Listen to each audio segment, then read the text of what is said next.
Яа, сайн байцгаана уу? Та бүхэнд орой минь хүргэе. За, гадаад дахь Монгол хэлний багш нарт зориулсан мэргэжил арга зүйн цуврал сургалт 3 хэл ярианы хөгжлийн эмгэгийг хэрхэн таних вэ сэдвээр Тойрш Дэрэн багш өнөөдрийн сургалтыг орноо. Байна уу? За, өнөөдөр бидний сургалт маань яг талдаа орж байна. Нийт 44 сэдв байгаа. Өнөөдөр 22 дахь сэдв маань орж байна.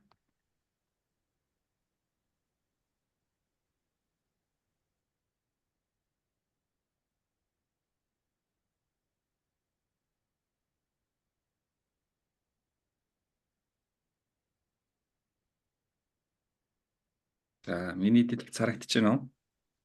Харагдаж байна. Харагдаж байна.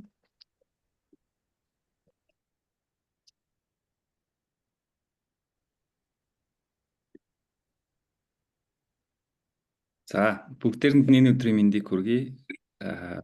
Сайхан намарцгааж байна. За, тэгээ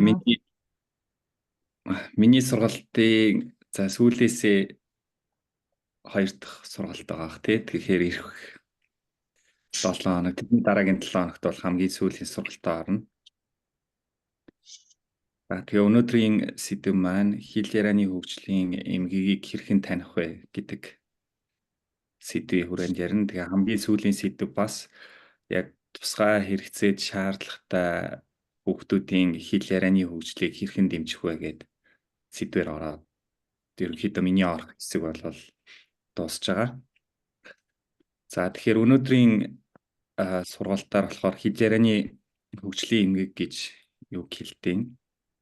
За, хэл ярианы хөгжлийн эмгэгт хэр их хүүхд ер нь өртдөг. За, ямар шинж тэмдгээр илэрдэг. Хэл ярианы хөгжлийн эмгэг ер нь юу юунд нөлөөлдөг. За, хамгийн сүүлд хэрхэн багшийн зүгээс туслалцаа үзүүлж болох вэ талаар хэдүүлээ хэд хэдэн арга зүйн зөвлөмжтэй бол танилцсан. За, хичээлээ эхлэхээс өмнө та хэдийн хэл ярианы хөгжлийн эмгэгийн талаар ер нь ямар ойлголттой байгаа талаар нэг багахан сорил асуумж авч үзье. За, эхний асуумж нь хэл ярианы хөгжлийн эмгэг ер нь аутизм гэдэг одоо юу гэдэг нь сүүлийн үед нэлээд ярьж байгаа одоо ийм эмгэг тийм ээ. Тэгэхээр энэ үүнээс ер нь хэр их бага тохиолддгийг за дархалтын хувьд эсвэл адилхан тохиолдд юм уу? За, энэ дээр та хэд юу гэж бодож байна?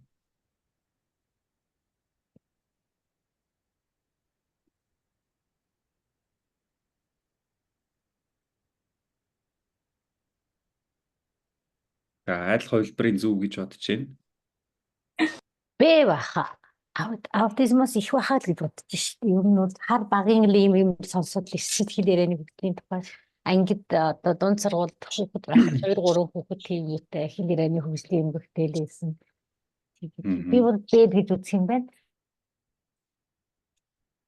За, өөр хариулт байна уу?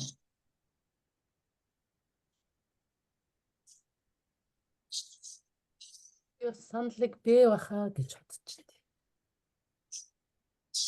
Яахаа гэж бодож байна. За, сүүлийн үед аутизм ихсээд байгаа. Аутизмаас одоо юу гэдэг ба арай бага биш үү? Би гэж бодож байна. Аутизмыг онцлох нь илүү сайжирч нэмэгдсэн өмнө нь мэддэггүй байсан юм шиг надад бодогддог. Тэгэхээр би бол гэж бодож байна. За, гэж бодож байна. Ер нь би байх гэж бодож байна. Миний хувьд бол ер нь хүүхдээс шалтгаалаад 2 янз байдаг. Адилхан тохиолдол. За, хамгийн сүүлийн хүний хариултыг аваад зөв хариулттай танилцъя.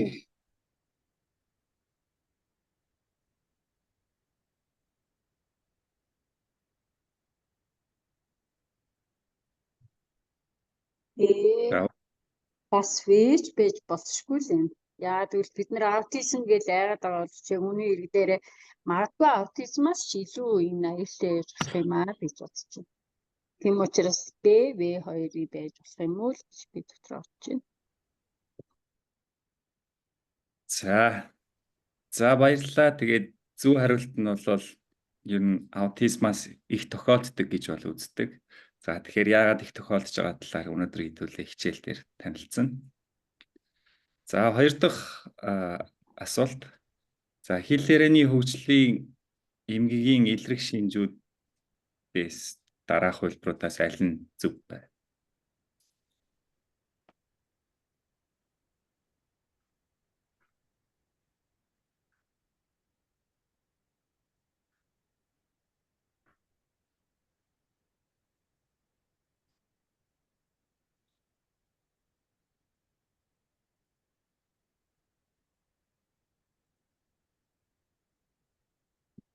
За Тайванаас дээрх бүгд гэсэн байна. Байж болохоор яагаад гэвэл заавал ганцхан юм яахгүй.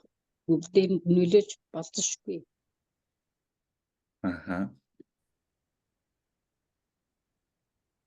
За миний бодлоор болохоор дээрх бүгдээр яг тэгвэл ойлгоход ярихад бэрхшээлтэй байхад мэдээж ярих ойлгох нь бэрхшээлтэй болоод явчихна. Тэгээд бичих унших ярих дээр бүгдээрээ ингэж жоохон нөлөөлөх юм болов тодорхой хэмжээгээр тэгэхээр бүгд орж магадгүй юм байна. За магадгүй юм байна тийм ээ. За өөр хариулттай хүн байна уу? Сайн байна уу? Би бодсон гэж бодож байна. За зөвхөн хэл Гээ. ярианы хөгжлийн гэхдээ тий Аха. учраас тий уншаад одоо уншихтаа буруу уншсан бичихтэй мэдээж буруу бичнэ ярихдаа буруу бичнэ гэж л бодож байна. Зөвхөн хэл ярианы юм гэхдээ Нэг бол бэл гэж үзэж чинь зөвхөн ярихад бэрхшээлтэй байх гэдэг. За зөвхөн ярихад бэрхшээлтэй. Миний хувьд болохоор гээ байх гэж бодож байна. Ерөнхийдөө хүүхдүүдийг ажиглаж байхад ярьж чадахгүй мөртлөө бас ойлгоод байдаг хүүхдүүд харагдаад байдаг. Тэгэхээр гээд бол ойлгодог байхаа гээ юм уу л гэж бодож байна да. Унших бол хүн заавал цангатад унших хэрэггүй шүү. Бас амандаа дээр уншихын ч олон төрлүүд байгаа болохоор эмгийн идэрх шинжнээ зөвхөн ярих байдлаар л идэрх үү гэж.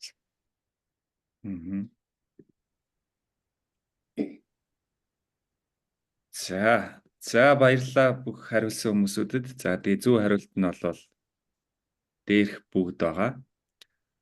За тэгээ яагаад дээрх бүгд талаар бас өнөөдрийн хичээл дээр хэдүүлээ үзнэ.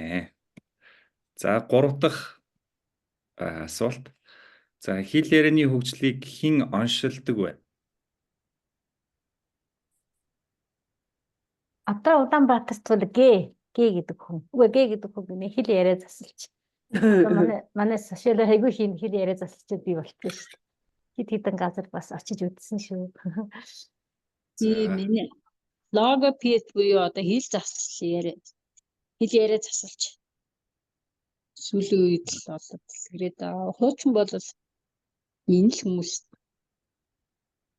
Хуучин бол эмч оншилж исэн баг тий. Багш нь ч юм уу. Гэхдээ энэ нь бол хэл яриа засалж байсан юм аа. Энэ манай нөхөр юм. Тийм логопед тэгэхээр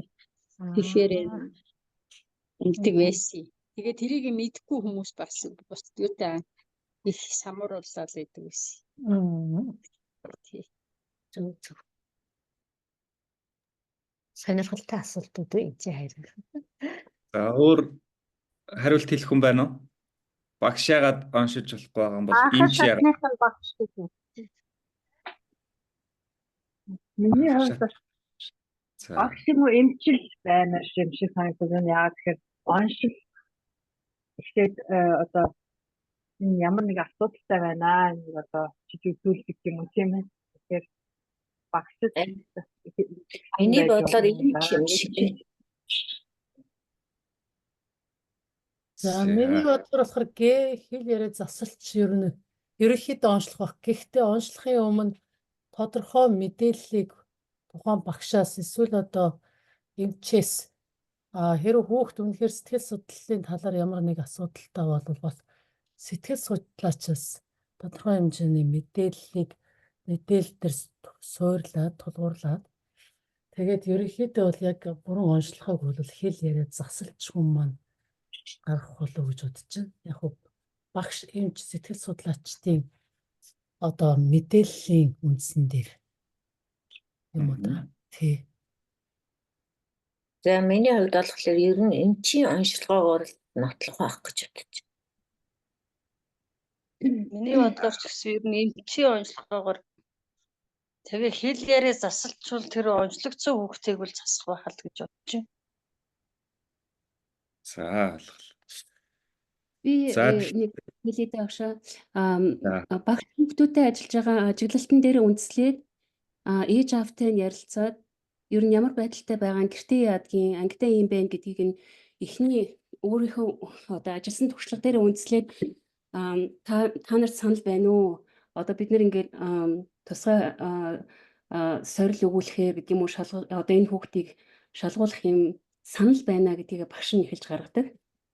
Тэгжээж дараа нөгөө мэрэгжлийн эмч рүүгээ ханджээж мэрэгжлийн хүмүүс нь энэ хүмүүсийг одоо яг ямар ангид нь тэр суугаа орчинд нь юм уу тэ гэрт нь юм уу судалгаа хийсний үндсэн дээр тэр хүүхдийн одоо төвшин тодорхойлдог. Тэгээд тэр төвшингөөс нь хамарч агаад ямар хэмжээний одоо тусгай хэрэгцээний хүүхэд байна вэ гэдгийг гаргаж ирчээд тэрнийхээ дагуу хэл яриа засалч дээр очих уу, сэтгэл судлаач дээр очих уу, эмч дээр очих уу гэж шийдэх баха.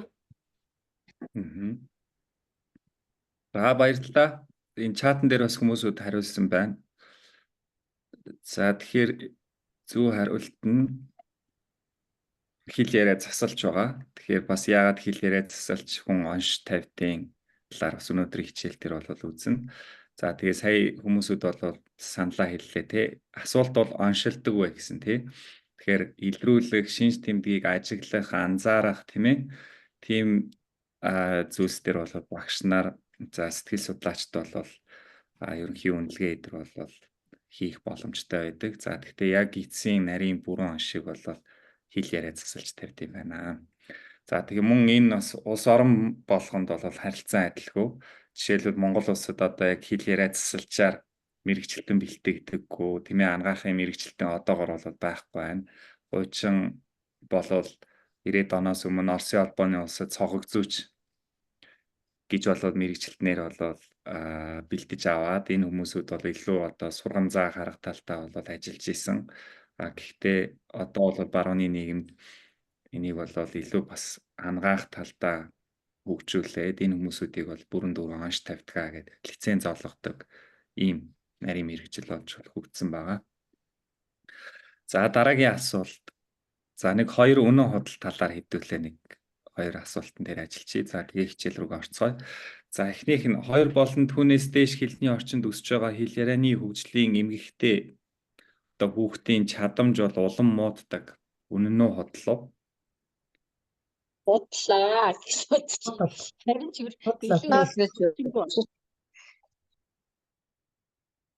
За худлаа гэдэг шалтгаан яагаад юм бол?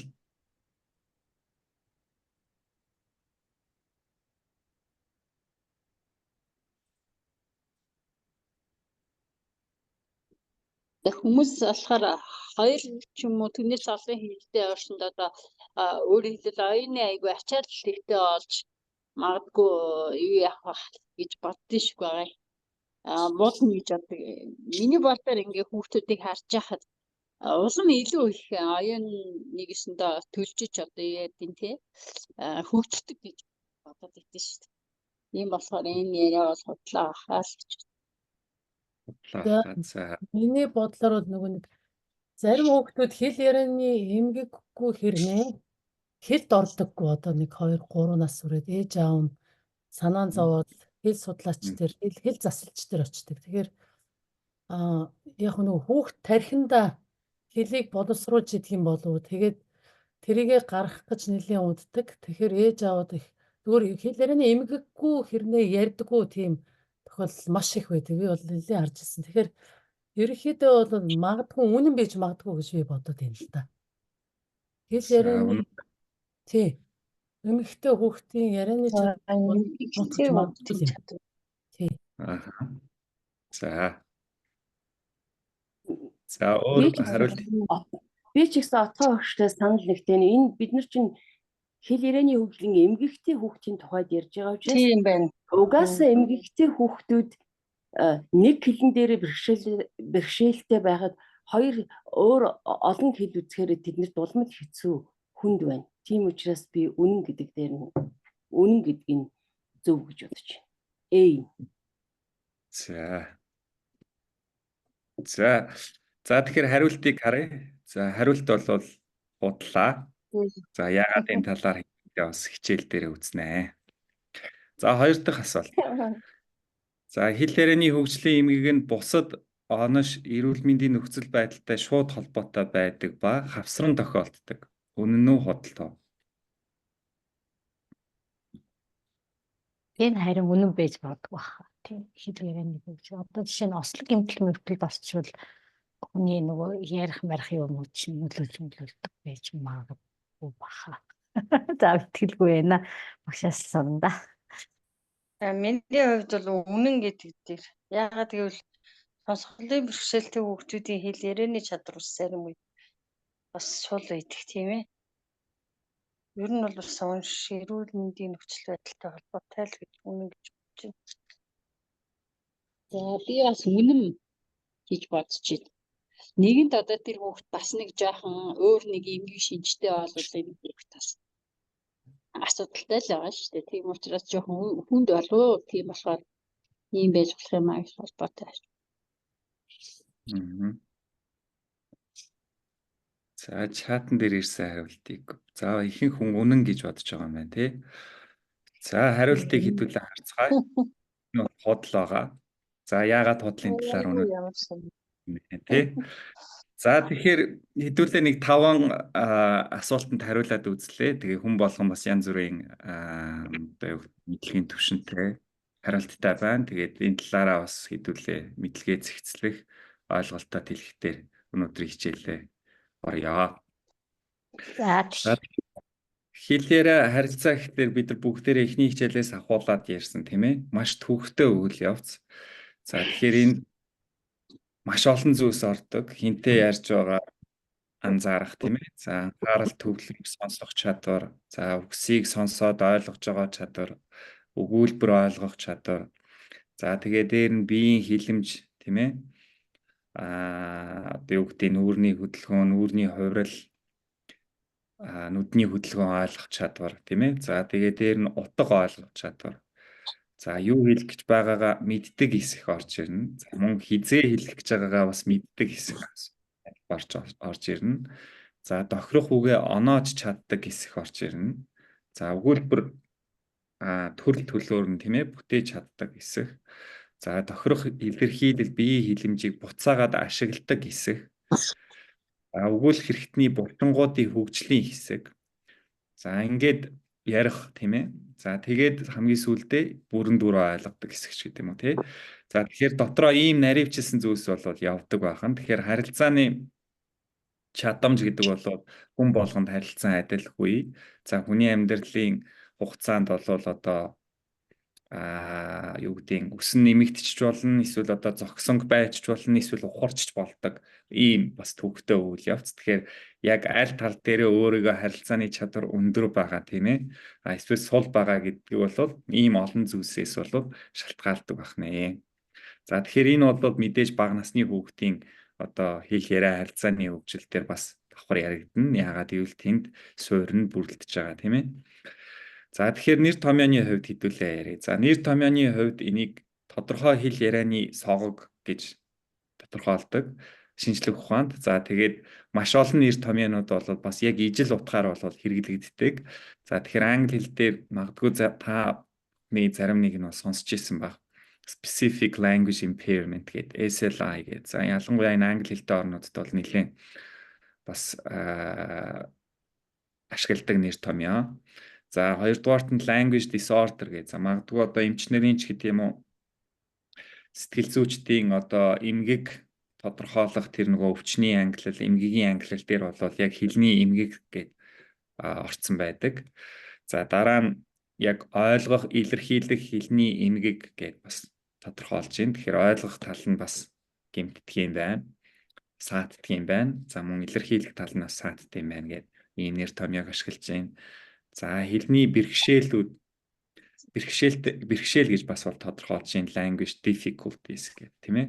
За тэгэхээр өөрөөр хэлбэл хэлний ямар одоо бүтэц систем дээр тийм ээ, авиа зүүдээр юм уу, зүүдээр юм уу, өгүүлбэр зүүдээр ямар нэг бэрхшээл тулгараад байгаа бол тэр хэлний бэрхшээл гэж тодорхойлоод байгаа юм уу тийм. За тийм нэр томьёо. За хамгийн сүүлд бол хэлний согог гэмтэл. За гих мэтээр маш олон янзаар бол нэрлэдэг. Нэр томьёо бол нэлээд одоо өөр байдлаар бол өөр контекст ашиглагддаг. Тэгэхээр ангаахын салбарт нэг өөр ашиглагдаж байна. За боловсролын салбарт бол илүү хөгжлийн хоцрогдол, суралцгын хоцрогдол, суралцгын бэрхшээл, хэл ярианы хөгжлийн одоо юу гэдэг бэрхшээл, эмгэг гэх мэтээр бол ашиглагддаг. Гэхдээ агуулгын хувьд болоод бас нэг ижил зүйлийг бол яриад байдгаа гэж ойлгож байна. За тэгэхээр энэ юу хэлээд байгаа вэ гэхээр нэгдүгээрт за хүүхэд өдөр тутмын амьдралаа хэл ашиглаад харилцахад ямар нэг саад бэрхшээл тулгарч байгаа тухай. За хоёрдугаарт 5 нас гэхэд ямар нэг байдлаар тухайн тэр одоо тохиолдож байгаа тийм ээ хэлний бэрхшээл нь сайжрахгүй байх, засагдахгүй байх тухай асуудал орж ирдэг. За 3-дугаарт тодорхой онош эрүүл мэндийн нөхцөл байдалтай ялангуяа одоо юу гэдэг нь тархины гэмтэл мэдрэлийн ямар нэг өвчнөд ч гэдэг юм уу тийм ч холбоотой биш гэж үздэг. За тэгэхээр яагаад вэ гэдгийг бол хэдүүлээ хоошо дэлгэрүүлээд аваад үзье тий. Тэгэхээр хэл ярианы хөгжлийн эмгэг гэдэг бол яг бага насан дээр илрээд 5 нас гэхэд бол одоо юу гэдэг нь үргэлж явж байгаад нэг сайжрал ахиц гарахгүй байгаадах юм бол тэнд бол бас эмгэг байх тохиолдол нь бол өндөр байдгаа гэж бол ойлгож болох гэсэн. За тэгвэл хэл ярианы хөгжлийн эмгэгийг янз бүрийн нөхцөл байдалд бол авч үздэг. За тэгэхээр хамгийн дээдлийн энэ сэнхэр тойрог хэсэгт бол бүх насны хүүхэд байна гэж ойлгож тийм ээ. За 0-18 нас хүртэл Монгол улсын хувьд.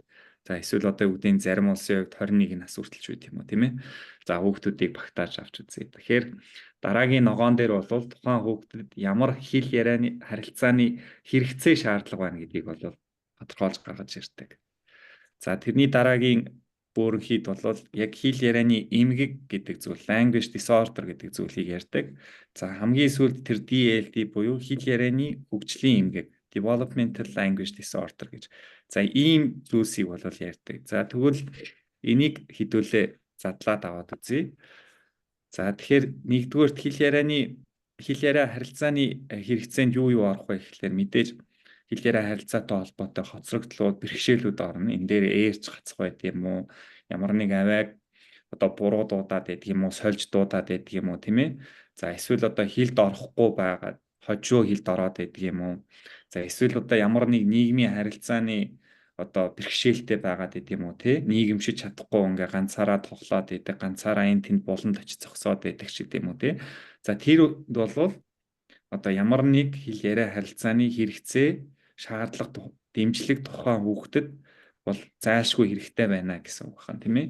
За тэгвэл ямар тохиолдолд энэ нь бүр эмгэг болоод ирэх вэ гэхлээр за эмгэг гэхээр мэдээж насан туршийн шинжтэй өөрөөр хэлбэл юу гэдэг энэ нь шууд бүр мөсөн идэг чинь гэсэн үг бас биш. Гэхдээ бусад эрүүл онош тийм ээ эрүүл мэндийн нөхцөл байдалтай холбогдож болно энэ хэл яриа эмгэг нь.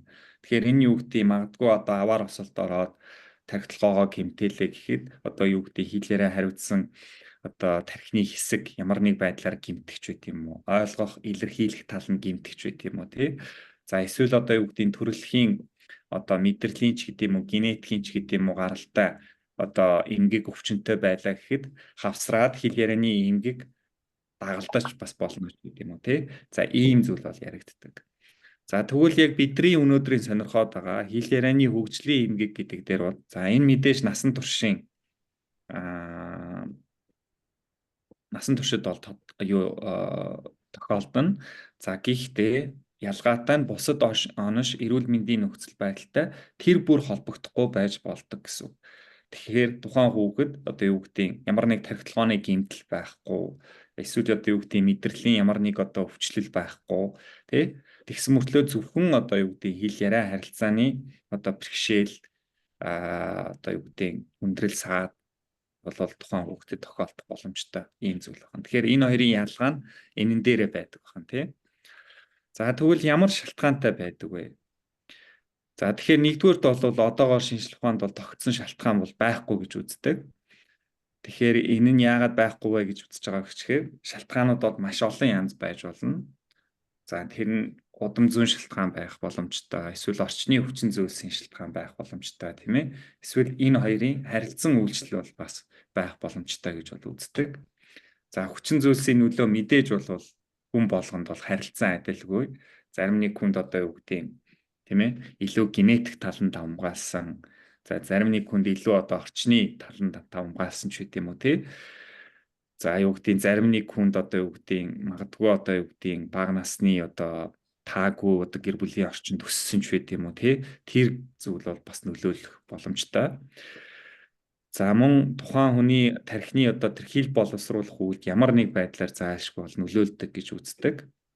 За хамгийн сүүлд энэ бидний яриад байгаа хэл ярианы хөгжлийн эмгэг бол зөвхөн анхаарал дутмагшил, хэд хөдөлгөөнтөх эмгэг болон унших хуулийн эмгэгтэй хавсрах боломжтой л гэж үздэг. Тэрнээс биш бусад одоо эмгэгүүдтэй бас тэр болгон одоо өндөр бол хамааралтай болоод бишээ гэж бол судалгаанд бол үздэг. За тэгэхээр нөгөө хэл ярианы эмгэг гэдгээсээ одоо арай ялгаатай байх нь, тийм ээ. За харин бусад одоо юу гэдэг онош эрүүл мэндийн нөхцөл байдлаас болоод тийм ч их болол шалтгааллахгүй. Жишээлбэл одоо юу гэдэг аутизмаас болоод хэл ярианы хөгжлийн эмгэгтэй байна. Сонсголын бэрхшээлээс болоод хэл ярианы хөгжлийн эмгэгтэй байна. Даун синдромоос хамаарат хэл ярианы хөгжлийн эмгэгтэй байна гэж бол үзэж болохгүй байна. За мөн орчны шалтгаанаас, тийм ээ, харилцахгүй байх ч гэдэм үү, харилцаа дутмаг байх гэхээсээ илүүтэй цаанаасаа одоо юу гэдэг одоо төрөлхийн шинжтэй байх гэсэн үг. Эсвэл одоо юу гэдэг хүмүүжлийн буруу сул, тийм ээ, сөрөг арга барилаас шалтгааллахгүй байх боломжтой. Эсвэл одоо сэтгэл хөдлөлийн бэрхшээлээс бол бас шалтгааллахгүй. За хамгийн сүүлд өөр хэл, хос болон олонний хэлний орчинд өсөх зэргээс бол үйл шалтгаална гэж бол шинжлэх ухаанд бол үздэг. Тэгэхээр юу гэдэг хэл ярианы хөгжлийн эмгэгт одоо юу гэдэг хос хэлээр хэлд орж байгаа, хос хэлний орчинд өсөж байгаа хүүхдэд бол тийм ч их бол нөлөөтэй болоод биш байх нэ гэж бол ойлгож байна.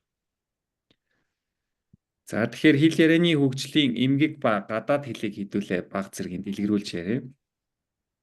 За тэгэхээр энэ дээр ихэнх одоо юу гэдэг нийгмийн гишүүдийн дунд бол нэг тийм одоо буруу ойлголт байдаг. Өөр хэл сурах юм бол одоо юу гэдэг тархинд нь одоо юу гэдэг бодлон үүсэн ч гэдэг юм уу, тийм ээ. Тэрнээс болоод одоо ангадагч хэл нь гоцроод байна ч гэдэг юм уу, тийм. За ийм зүйлс бол их яригддаг. Гэхдээ одоо юу гэдэг тусгай хэрэгцээд дэмжлэг шаардлагатай, хэл яриа харилцааны одоо маш их хэрэгцээ шаардлага өндөртэй хэл ярианы хөгжлийн эмгэгийн бол аль нь ч биш байдаг. Эсвэргээрээ бол маш олон одоо танин мэдхүйн юм болон одоо бусад давуу талууд бол их байна гэж үздэг.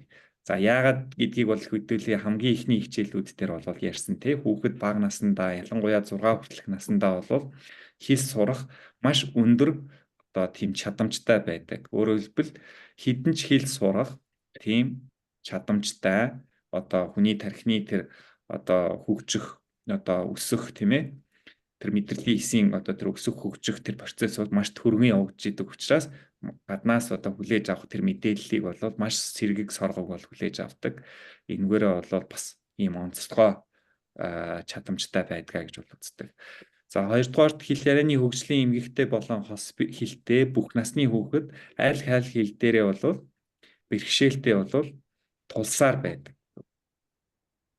За тэгвэл эцэг их асран хамгаалагчд энэ асуудал дээр санаа зовдгоо гэвэл мэдээж бол айл болох бид нар ярьсан тэгээ home language буюу гэртээ ашигладаг хүүхдийн анх сурсан хэлээр нь бол харилцах хэрэгтэй гэж бол зөвлөдөг байна.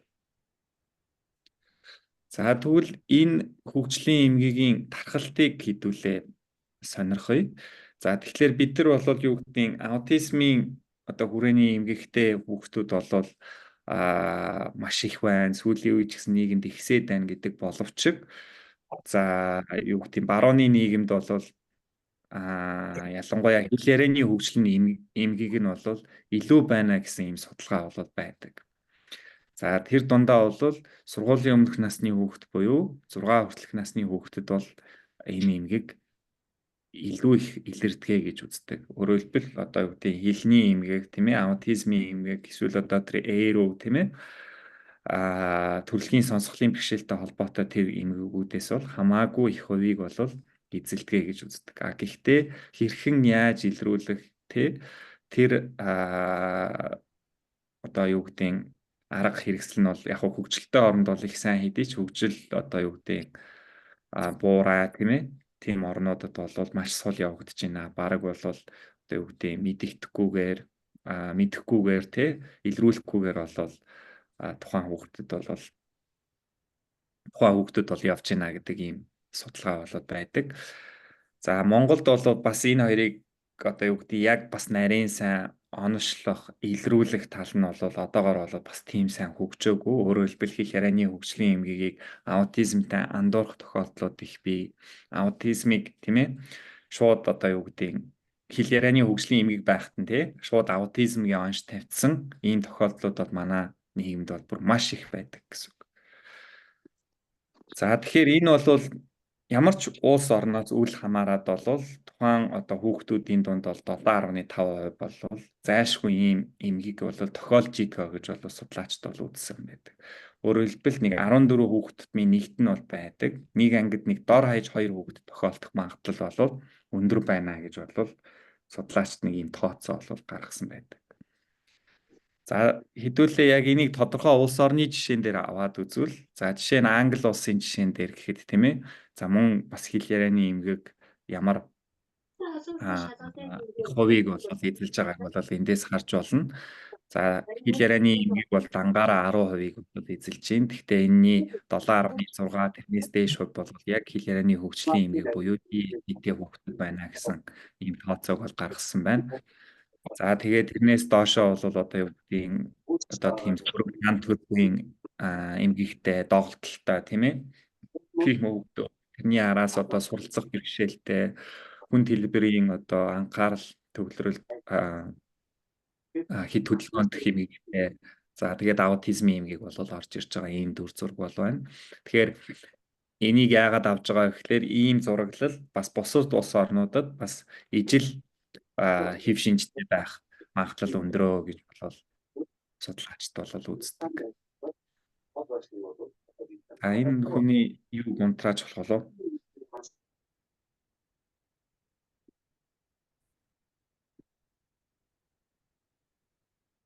За тэгэхээр бид нар бүгдээрээ мэднэ тийм ээ, хэл хүүхдүүдийн бүхий л одоо хийдэг зүйлсийнх нь одоо суур болдгоо гэдэг бол анхны хичээл дээр үзсэн. За тэгэхээр мэдээж бол хэл ярианы хөгжил сул байх тийм ээ, ойлгох, илэрхийлэх тийм ээ. За эсвэл одоо юу гэдэг үгэн болон үгэн бус байдлаар ашиглах байдал нь сул байх юм бол мэдээж уншиж бичих чадвар сул байна. Уншаад ойлгох чадвар сул байна. Шинэ ойлголт ухагтхуун сурах чадвар сул байна. Ямар нэг тайлбар ойлгох байдал сул байна гэдэг юм уу тий. За эсвэл одоо заавар чиглүүлэг дагах, зөрчил маргааныг шийдвэрлэх. За эсвэл одоо юу гэдэг спорт тоглоомын дүрмийг ойлгох, дагах тийм ээ.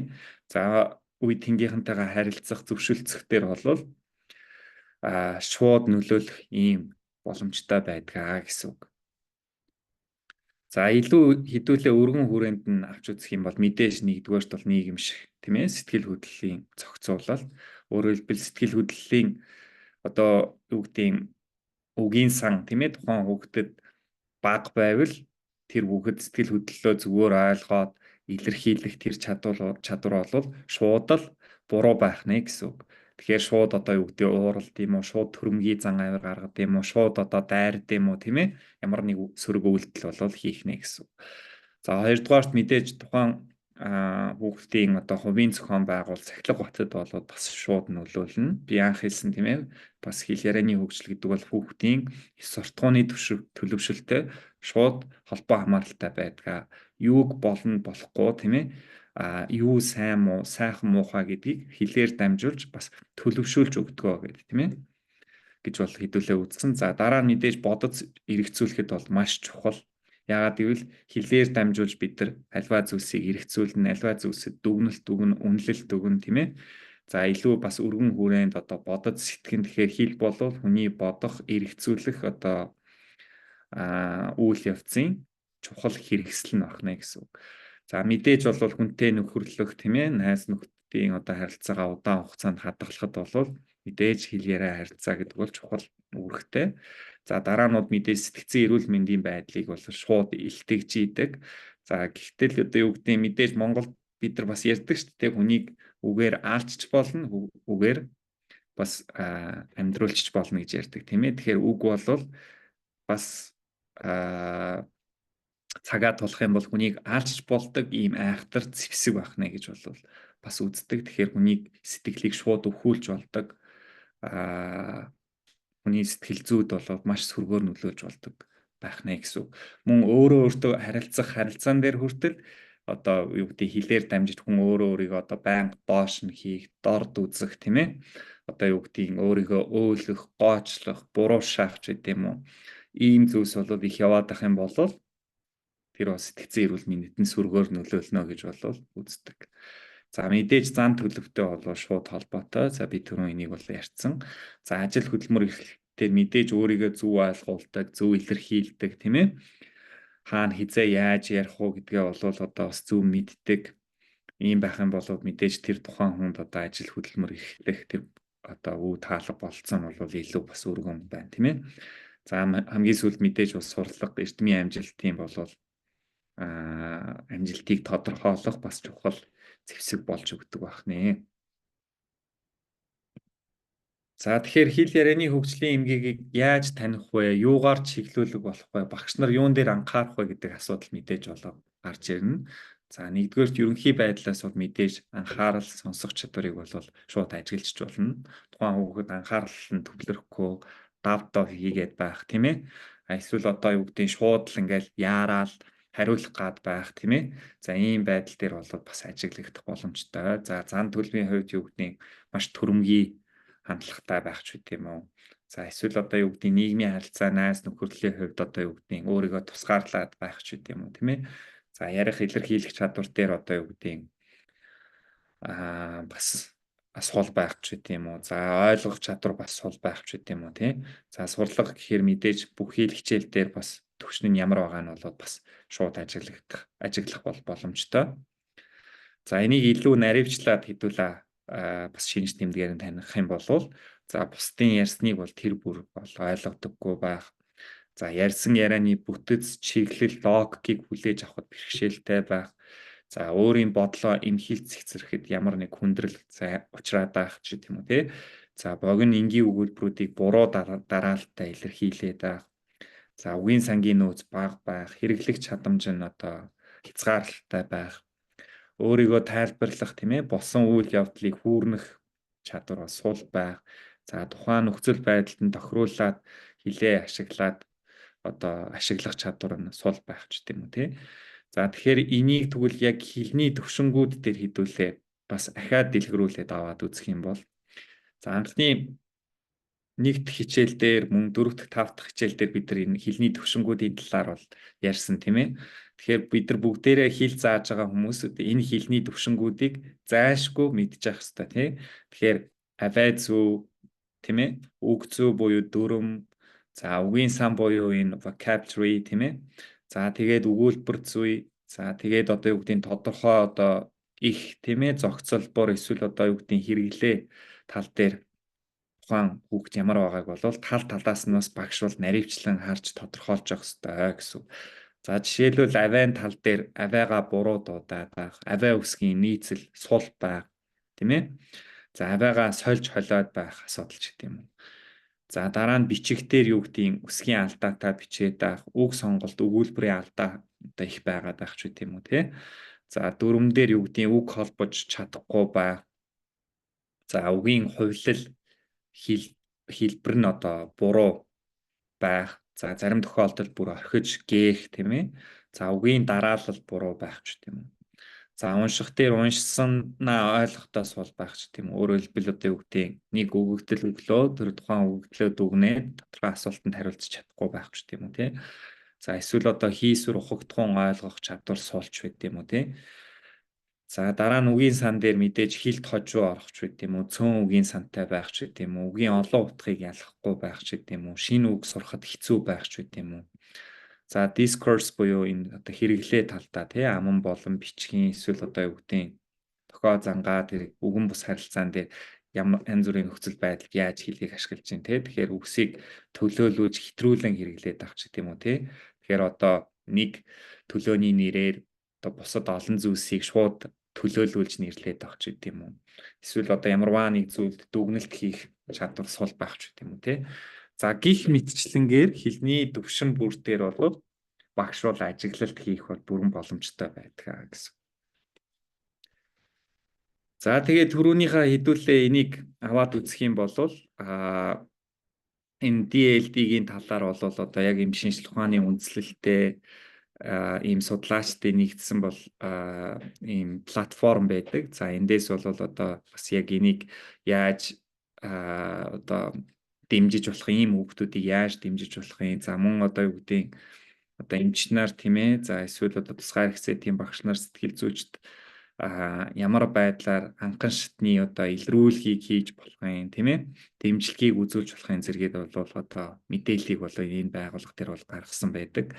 Тэгэхээр энэ дээр бол саяны миний хийсэн зүйлсүүдийг бол багцлаад схемчлээд бол бүдүүвчлээд бол гаргасан байна. Тэгэхээр та хэд бол эндээс бол дэлгэрэнгүй мэдээллийг за мөн сургалтад ашиглах тийм ээ шаардлагатай үзүүлэн таниулах материалыг нөөцийг бол үзэж танилцах бол боломжтой. За тэгэхээр эндээс бол та хэдэг харж байгаа бох тий үгийн тал дээр, авайн тал дээр за мөн суралцах тийм ээ энэ ой тогтоолттой за нийгмийн харилцаа тал дээрээ за discourse гэхээр би түрүү хэлсэн тийм хэрэглээ тал дээрээ за өгүүлбэр тал дээрээ ямар бэрхшээлүүд тулаад байгааг бол энэ дээр бол төрслөн бол харуулжээ. За тэгэхээр мэдээж багш нар биднэрт бол юу гэдэг тэгвэл за ийм хүүхэд байгаа юм байна шинж тэмдгийн таньчлаа тийм ээ тэхийн тулд тэгчвэл одоо яаж туслах вэ гэж болоод асуудал гарч ирнэ. За яаж туслах дээр мэдээж багш нар бол өгдөө өөрсдийнхөө бол мэдээж хүүхдэд бол харилцаж байгаа туслах гэж бол оролдож байгаа. Гэхдээ энэ дээр арга зүйн одоо зөвлөмж дээр бас нэг яг юм чиглүүлэх бас үр дүнтэй бол 3 стратегийг бол санал болгодог. За тэгэхээр тэрийг хэдүүлээ нэгээр нь бол танилцъя. За энэтэй танилцахаас өмнө та хэд энэ дээр надад нэг жишээ өөрсдийнхөө одоо юу гэдэг нь танаа анги дотор одоо яг ийм шинж тэмдэг илэрсэн тийм хүүхдүүд байвал одоо яг ямар жишээгээр бол илэрч тэр талаар санал бодлоо хуваалцах юм байна уу?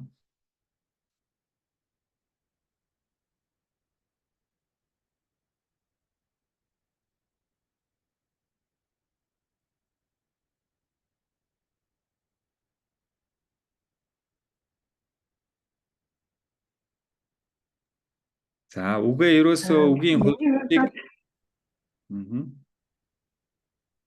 миний хувьд бол би хүүхдүүдтэй ажилгүй насан туршидтай ажилладаг. Тэгээд явсан бас насан туршидтай авдаг. Ажиллагддаг юм байна.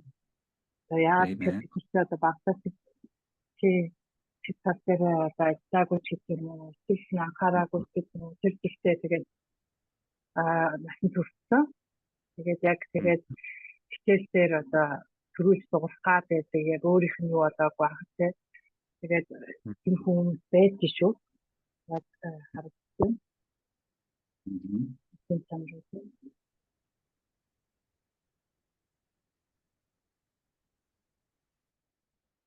За одоо яг хүүхдийн жишээн дээр яг энэ хэлний төвшин дээр яг ийм алдаа ер нь бол одоо юу гэдэг их давтамжтай тохиолдоод байдаг гэд яг жишээ татаад ярих багш байна уу?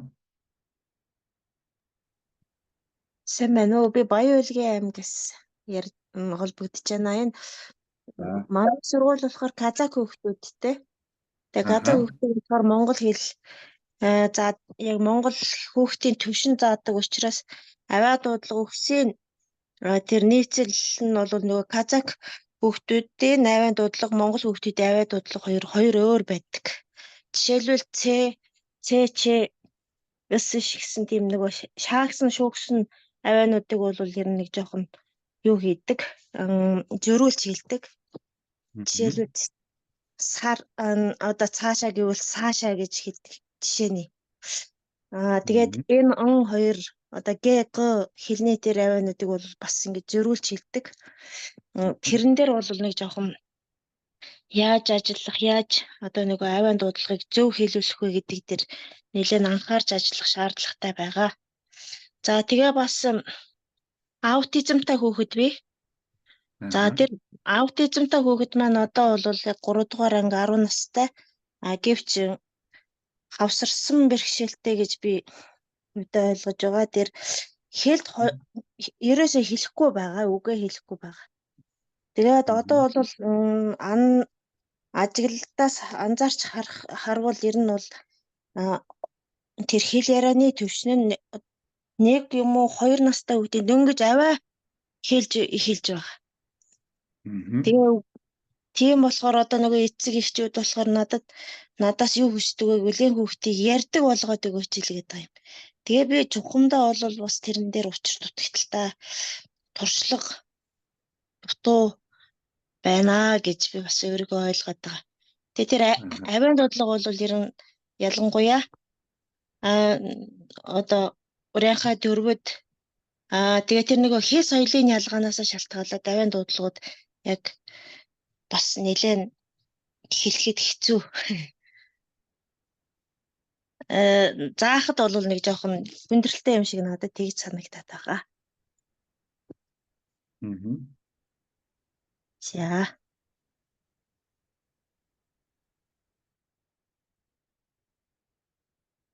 За өөр хуваалцах багш байна уу? Бага. Манайханд зөндөө ийм асуудлууд байдаг. Манай багшнаас харин ярихгүй хүлээгээд хараад багш байна. Тэгээд би юу гэж хэлэх гэж байгаа хэрэг яг тий дүүрэн байна. Сонсогдож байна уу танд? Сонсогдож байна. За манай сургуульд яг special ed одоо эмгэгтэй гээд аутизмтэй гээд онцлогдсон хүүхэд байгаа. Тэгээд яагаад гэхээр нөгөө бид нэр энэ хөтөлбөрийг нөгөө IEP програм гэж ярьдаг л да. Special Education Program гэдэг тийм юмыг нь яг мэргэжлийн багшаар дүгнүүлээд гаргаад ирсэн аль бие усны бичиг баримтанд байдаг. Тэгээд тэрнийгээ болохоор бид нэр хичээл зааж байгаа багштай сайн тухалж сууж ярьж хүрэх эцэг ихтэй одоо тийм уулзалтуудыг байнга одоо ялангуяа зохион байгуулах шаардлагатай. Багш тань сонсогдож байна юу болж байна? За. Тий, тэгэхээр нөгөө Монгол сургууль байж байгаа ирж байгаа хугацаа нь маш бага байдаг. Тэгээд бид нэр ерөөсөө тийм нэг ажил болж өгдөг нэгдүгээр, хоёрдугаар их юм бол одоо манай багшийн дунд маань бид нэр нэлээд ярьж байгаа зүйлүүд бол нөгөө сэтгэл зүйн одоо хэрэгцээ шаардлагатай өөрийгөө илэрхийлэх тийм чадвартай байхын тулд хүүхдүүдэд тэр хэмжээний үг одоо үгсийн сан бүрдүүлж бий болгож тэр монгол хэлээр нь бас тэр илэрхийлэх боломжийг нэмэгдүүлэх энэ дээр бид нар энэ жил дээр анхаарна гэж бодож ажиллаж байгаа хөтөлбөртэй болж байгаа. Тэгээд нөгөөх нь болохоор үнэхээр аутизм гэдэг чинь юу юм бэ гэдгийг бид нэр сайн мэдэх аль талдаа эцэг хэн ч вэ, багш нар нь ч вэ, одоо ах дүүс нь ч вэ мэдэх ёстой байдаг. Тэгээд гэр бүл тэрнийг ойлгож хүндэлж зөв харьцах биднэрт хүүхдэд ажиллах хугацаанд маш бага байдаг. Яг бол Монгол сургууль 3 хагас юм уу 4 цаг те ирээл явдаг. Тэгээ бид нарт одоо 2-3 жил явж байгаа хүүхдүүд байна л та. Тэгээ тэр хүүхдүүд маань ирэх дуртай байдаг. Ангитай байх дуртай байдаг. Сургуулийн асуудаг. Тэгээ төвшин болгоно өөр. Энэ болгоны бид нар бас нөгөө юу яадаг штэ. Нарийн мэдээлэл учраас одоо тийм нууцын гэдэг юм уу одоо те хүнд хамаагүй тараагаад ээж болохгүй учраас бидэд ярихад хэцүү байдаг. Ирэх бүхий хүн ярих хэрэгтэй байдаг. Тийм учраас бид нэр ийм бэрхшээлүүдтэй таарч байгаа ч гэсэн тэр хүүхдүүд маань жил дараалан ирээд байгаад нь баярлалтай. Тэгээд одоо манай сургуулийн тухайд ихэд бид нэр сургуулийн өмнөх насны баг 30-аад хүүхэдтэй байгаа. Тэгээд 2 3 харагддаг. Тэгээд одоо тэр анх авсан багш маань дагаад тэр хүүхдээ аваад бас энэ жил дахиад дээш нь төвшин ахиулаад явах гэж байгаа. Тэгээд бидэрт бас манай сургуулийн хувьд яг энэ хэл засал ч юм уу одоо тусгай хэрэгцээний багш нар яг багш хэрэгтэй байна, мэрэгчлэлтэй хэрэгтэй байна гэдэг тийм асуудлыг бид нэр ярьж эхэлж байгаа Монгол сургуультай. За баярлалаа. За баярлалаа. Тэгэхээр би юу хэлэх гээд байсан бэ гэхээр мэдээж бүгдээрээ багш нар тийм ээ яг одоо юу гэдэг нэг хүүхдийн одоо жишээлбэл яг дүрмийн тал дээрээ монгол хэлний дагвар нөхцөлийг бүтээх чадвар бол маш их сул байдаг, алдаа гаргадаг, зааж өгөөд ч алдаад байдаг, засагдахгүй байдаг гэх мэтээр жишээ ярих болов гэж бол бодож исэн. За гэх мэтээр та хэд бас явандаа тэр байдал руу илүү ингээд наривчлан харах, ажиглах тийм ээ яг юун дээр алдаа гаргаад байна гэдгийг бас шалгах ийм бол хэрэгцээ шаардлага болоод бас байна гэсэн үг. Тэгэхээр энэ тал руугаа бас өөрсдөө бас бэлдэх шаардлагатай болох нь тий. За тэгэхээр энэтэй холбоотой яаж туслах вэ талаар хэдэн арга зүйн зөвлөмжүүдтэй танилцъя. За нэгдүгээрт нь мэдээж харилцааг дэмжсэн орчныг бүрдүүлнэ. Тэгэхээр яаж бүрдүүлэх вэ гэхээр эхний арга хэмжээ бол мэдээж орчны дуу чимээг аль болох бага байлгана гэж. Тэгэхээр ер нь бол хүүхэд дуу чимээний орчинд бол бас маш мэдрэг байдаг. Тэгэхээр энийг аль болох бага тайван орчинд болол хүүхэд бас илүү суралцдаг. Суралцах үйл нь бол арай үр дүнтэй байдаг гэж бол үздэг. За хоёрдугаарт бол үзүүлэн таниулах хэрэглэгдэхүүнийг бол төлөвлөх, ашиглах шаардлагатай гэж бол үздэг. Ялангуяа одоо яг ийм хэл ярианы хөгжлийн эмгэгтэй тусгай хэрэгцээд дэмжлэг шаардлагатай хүүхдүүдэд бол юмыг үзүүлэн таниулах маягаар тийм ээ хүүхдэд одоо хичээлээ заах юм бол бас маш их үр дүнтэй байдаг. Тэгэхээр тэр нь мэдээж зураг юм уу, тэмдэглэгээ юм уу, диаграм юм уу, схем юм уу тий юуж байж болох нь. За хоёрдугаарт бол хичээлд ашиглах зүйлсээ аль болох нүдэнд харагдцгуудсаар байрлуулах, тэмдэглэгээ тавих гэдэг бол маш чухал. Мэдээж байрлуулж болно. Гэхдээ тийм ямар нэг тэмдэглэгээ энэ байна гэдэг тэр зүйлийг таних тэмдэг бол зайлшгүй тавих шаардлагатай. За гуравдугаарт бол чухал гэсэн мэдээлэл зааврыг бол зайлшгүй бичиж яах. За тэр чухал бичсэн зүйлс дотроо чухал үгсийг нь тодруулах, доогуур нь зурах гэдэг бол энэ хүүхдүүдэд бол одоо тэрийг ойлгох анхаарахад бол илүү бас тусалдаг гэж үздэг. За дараа нь цагийн ямар нэг хуваар байлаа тий тэрийг бол бас яг ялгаа авахгүй нүдэнд нь харагдахуйцаар бол байрлуулж авах шаардлагатай. За мэдээж анги танхимыг аль болох эмх цэгцтэй байлгах. Тэгэхээр замбраагүй тийм одоо нөхцөл байдалтай эсвэл одоо дүүрэн замбраагүй тоглоом мэдрээ ингээ овоолцсон тийм анги танхимд бол хүүхдүүд бол одоо суралцах байдал бол бас их сул байдгаа гэж бол үздэг. За хамгийн сүүлд тусламж эрхийг бол айл болох дэмжиж яах, сэтэлжүүлж өгч явахыг бол багшаас бол заашгүй шаарддаг. За тэгэхээр энийг бол хэрэгжүүлвэл бас илүү үр дүнтэй гэж бол үздэг. За хоёрдугаар арга зүйн зөвлөмжтэй танилцъя. За хоёрдугаарт нь багш өөрийн хэл яриагаа анхаарч нийцүүлнэ гэдэг бол бас маш чухал зүйл байдаг. За тэгэхээр энэ юу хэлээд байгаа гэхээр нэгдүгээрт анхаарлыг нь эхэлж татах. За тэгэхээр энэ дээр бол мэдээж хүүхдийнхээ нэрийг хэлэх, дуудах, нэрээр нь дуудах. За хоёрдугаарт энгийн зааварчилгаа өгөх, тийм ээ. Тэгэхээр маш нуршсан одоо юу гэдэг юм маш одоо нийлмэл өгүүлбэрээр хүнд үгээр яриад ах юм бол тухайн хүүхэд бол тэр болгон барьж авч гүйцэж тийм ээ ойлгож болж чадахгүй. За 3 дугаарт хүүхдийн төвшөндөө тааруулаад аль болох танил үгсийг нь ашиглах. За энэ бол ялангуяа хэл ярианы хөгжлийн одоо хэрэгцээ шаардлага дэмжлэгтэй хүүхдэд бол бүр маш чухал байдаг. Тухайн хүүхэд хичнээн үгийн сантай юм тийм ээ. За мөн одоо үгээ холбож өгүүлбэр бүтээх чадамж нь хэр ин гэдгээ тодорхойлчих юм бол илүү тэр давтагдаад байгаа тэр танил үгсийг нь ашиглаж тухайн хүүхдийн хэл яриаг хөгжүүлэл их үр дүнтэй байдаг гэж үздэг. За дараа нь мэдээж богино энгийн өгүүлбэр бол ашиглах. Тэгэхээр одоо юу гэдгийг хавсарсан нийлмэл өгүүлбэрүүдээс бол айл болох зайлсхийх. За 3 дугаарт аль болох удаанаар, дунд нь зогсож пауз авч явах тий. Тэгэхээр өөрөөр хэлбэл хүүхдэд бодох, хариулах цаг болцоог бол олгож өгөх нь байна тий. Тэгэхээр аль болох бас хүлээцтэй байх нь байна. Дунд нь маш их пауз бол авч явах шаардлагатай байх нь байна тий. За дараа нь чухал санаануудаа дахин давтах. За тэгээ хичээлийн төгсгөлд мэдээж нэгтгэн дүгнэлтийг бол зайлшгүй бол хийж байгаа. Тэгэхээр энийг бол бас их чухал гэж үздэг. За хамгийн сүүлд бас яг л хаахгүй үзүүлэн таниулах тийм ээ. Өөрөөр хэлбэл бичих юм уу, зурх юм уу, харуулах юм уу, өмнө нь одоо юу гэдгийг дүр доорч тоглох юм уу тий. За ямар нэг аргаар харуулах, үзүүлэх тийм үйлийг бол хийх нэг их үр дүнтэй гэж үздэг. За хамгийн сүүлийн зөвлөмжтэй танилцъя. За хамгийн сүүлийн зөвлөмж бол үгийн санг мэдээж хэдүүлээ ахиулах гадаага нэмэх гээд байгаа. Тэгэхээр үгийн санг заахтаа аль болох алхамчилсан арга зүйг ашиглах. За тэгэхээр магадгүй багш одоо юу гэдгийг зарим тохиолдолд одоо юу гэдгийг хүүхдийн оронд одоо өөрийгөө тавьж үзээд тий тухайн хүүхд чадахгүй байна гэж үзээд тэрийг хийх явцад ямар одоо алхмуудыг дамжиж хүүхэд сурах вэ гэдгийг бол алхамчилж илүү хүүхэд сайн сурна гэж бол бодох хэрэгтэй гэсэн үг. За тэгэхээр нэгдүгээрт бол үгийн сангийн сэдвээ болон хэцүү эргэлзээтэй үгсийг бол тодорхой зааж өгөх.